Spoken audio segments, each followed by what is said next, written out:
بخاری شریف میں ہے، اللہ رب العالمین کے حبیب فرماتے ہیں پہلی امتوں میں 3 لوگ سفر پر جا رہے تھے، شام ہوئی اور بادل کے آثار نظر آ رہے تھے، رات گزارنے کے لیے انہوں نے کسی غار میں پناہ لی، اس غار میں ٹھہر جائیں۔ کھلے میدان میں تو پھر جب صحرائی ہوائیں چلتی ہیں ٹیلوں کی ٹیلیں اڑا کر دوسری جگہ ڈال دیتی ہے، دب نہ جائیں، کوئی پریشانی نہ بنے۔ تو انہوں نے ایک محفوظ مقام پر غار دیکھا اور غار میں چلے گئے تاکہ یہاں محفوظ ہیں۔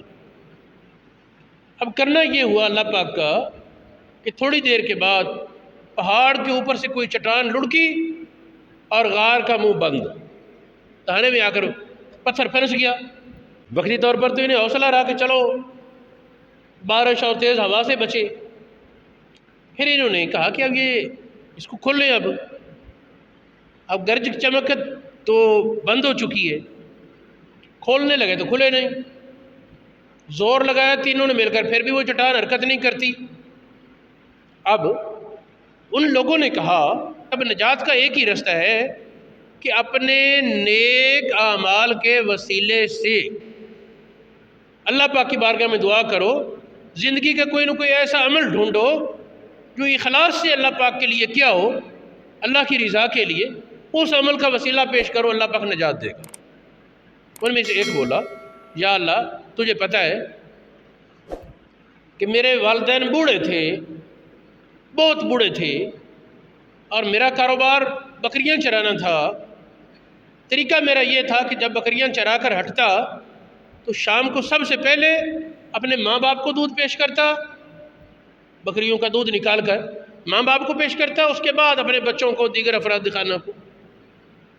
تو ایک دن یہ ہوا کہ مجھے بکریوں کے چرانے میں دیر ہو گئی، چارے کی تلاش میں، درختوں کی تلاش میں، پتہ نہ چلا میں زیادہ دور نکل گیا۔ تاریکی ہوئے واپس آیا، اندھیرا ہو چکا تھا، جب واپس پہنچا ماں باپ سو چکے تھے۔ جب دودھ نکال کر تیار کر کے لایا تو ماں باپ سو چکے۔ اب اس نے وہ جو دودھ کا بڑا برتن تھا وہ اپنے ہاتھ میں اٹھایا ہوا اور ماں باپ کے وہ پاس سوئے ہوئے ہیں، ان کے پاس کھڑا رہا ساری رات۔ بچے تقاضا کرتے ہمیں تو بھوک لگی، وہ تو سوئے پڑے سوئے ہوئے، ہمیں تو دے۔ میں نے کہا نہ، میرا اللہ پاک سے وعدہ ہے، پہلے والدین بعد میں اولاد۔ تو انتظار کرتا رہا، بچے روتے چیختے چلاتے رہے، ماں باپ کی نیند گہری، سوئے ہوئے، یہاں تک کہ فجر ہو گئی، پاؤ پھٹی، ساری رات بیت گئی، کھڑا رہا، پاؤ پھٹی، اب ان کی آنکھ کھلی، اس نے دودھ پیش کیا، انہوں نے پی لیا، بعد میں اپنے بچوں کو اور دیگر افراد خانہ کو دیا۔ اپنا یہ واقعہ عرض کر کے کہتے یا اللہ اگر میں نے یہ کام تیری رضا کے لیے کیا تھا، اگر میں نے یہ کام تیری رضا کے لیے کیا تھا تو ہمیں اس پتھر سے نجات عطا فرما، اور یہ پتھر کچھ ہٹ جائے، ہمیں روشنی تو نظر آئے، پتہ تو چلے آسمان کی صورتحال کیا ہے۔ دعا کرنا تھی، اچانک پتھر جو ہلتا نہیں تھا اچانک اچھلا اور تھوڑا سا ایک طرف ہو گیا، اس میں سے روشنی صاف آنے لگی، آسمان نظر آنے لگا، لیکن ابھی تک نکلنے کا راستہ نہیں تھا، کیونکہ اللہ پاک نے تینوں سے دعا کرانی تھی نا۔ دوسرے نے دعا کی، اس نے ذکر کیا اپنے چچا کی بیٹی کا کہ اس سے میرا قلبی میلان ہو گیا، اس کو گناہ کی دعوت دی، نہ مانی۔ پھر ایک وقت آیا کہ وہ مجبور ہو گئی، معاشی حالات کی وجہ سے، بے روزگاری اور بھوک کی وجہ سے مجبور ہو کر آئی، اس کو اپنی شرط پیش کی، اس نے اپنی مجبوری کی وجہ سے شرط تسلیم کر لی، اس کو 100 سکے سونے کے دے دیے، اور جب گناہ کے ارادے پر بیٹھا تو وہ کمپی۔ اس نے کہا کہ ڈرتی کیوں ہے؟ میں نے مجبور تو نہیں کیا۔ اس نے کہا کہ میں اللہ کی نافرمانی سے ڈرتی ہوں۔ اس نے کہا کہ جا، میں نے جو پیسے دیے وہ بھی رکھ اور گناہ بھی نہیں کروں گا میں۔ یہ ذکر کر کے کہتا ہے یا اللہ اگر میں نے یہ تیری رضا کے لیے کیا تھا تو ہمیں اس چٹان سے نجات عطا فرما۔ چٹان اب کافی سرک گئی، لیکن ابھی گزرنے کا راستہ پیدا نہ ہوا کہ تیسرے کی دعا بھی تو اللہ پاک نے قبول کرنی تھی۔ اب تیسرے نے ذکر کیا یا اللہ میں نے کچھ مزدور رکھے، کوئی کام کروایا، معاوضہ طے ہوا، ہر ایک کو ایک ایک ٹوپا منجی کا دوں گا۔ منجی ہوتی ہے نا جس سے چاول نکلتے ہیں، تو ہر ایک کو ایک ٹوپا منجی دوں گا، یہ مزدوری طے تھی۔ جب کام کر کے مزدوری دینے لگا، ایک آدمی کہنے لگا ان میں سے کہ ابھی اپنے پاس رکھو، مجھے جب ضرورت ہوگی لے لوں گا۔ یہ مزدوری میرے حصے کی ابھی اپنے پاس رکھو، مجھے جب ضرورت ہوگی لے لوں گا۔ یہ کہا اور چلا گیا۔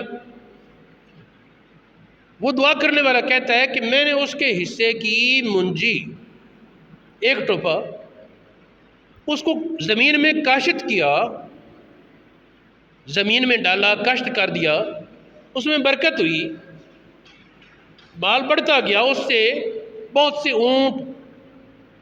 سے اونٹ گائے بکریاں بنا لی، بہت سا مال جمع ہو گیا، ایک شے اس سے آگے بیچ دیتا اور نفع ہو جاتا، اور بیچ دیتا اور نفع ہو جاتا، بڑھتا گیا کام۔ کئی سال گزرنے کے بعد صورتحال یہ تھی کہ اس ایک ٹوپے کی کمائی میں سے میں نے اتنی بکریاں، اتنی گائے اور اتنے اونٹ جمع کر لیے کہ وہ دو پہاڑوں کے درمیان کی وادی بکریوں سے بھری گئی، اس طرح دوسری وادی گائیوں سے بھری گئی، ایک اور وادی اونٹوں سے بھری ہوئی، ساتھ ان کو چرانے والے نوکر چاکر غلام وہ بھی دستیاب، لمبا چوڑا نظام بن گیا۔ اب وہ آیا، وہ مزدور آیا، آ کر کہنے لگا اللہ کے بندے مجھ پر ظلم نہ کر، میرا حق دے۔ میں نے پوچھا اپنا تعارف کرا، میں تو پہچانتا نہیں، کون ہے تو؟ اس نے کہا میں نے تیرے پاس مزدوری کی تھی اور یہ طے کیا تھا کہ میں ابھی نہیں لیتا، جب ضرورت ہوگی لے لوں گا۔ اس نے کہا ہاں بالکل۔ اس نے کہا میری مزدوری دے پھر۔ اس نے کہا یہ جو نظر آ رہی نا بکریاں، گائے، اونٹ، غلام، یہ سب تیرے ہیں، لے جا۔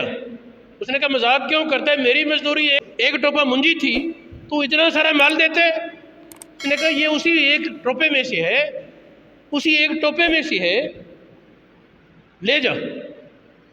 خیال آیا کہ شاید مجھے کچھ انعام کے طور پر تو دے دے۔ اس نے کچھ بھی نہ دیا، سارا کچھ لے گیا۔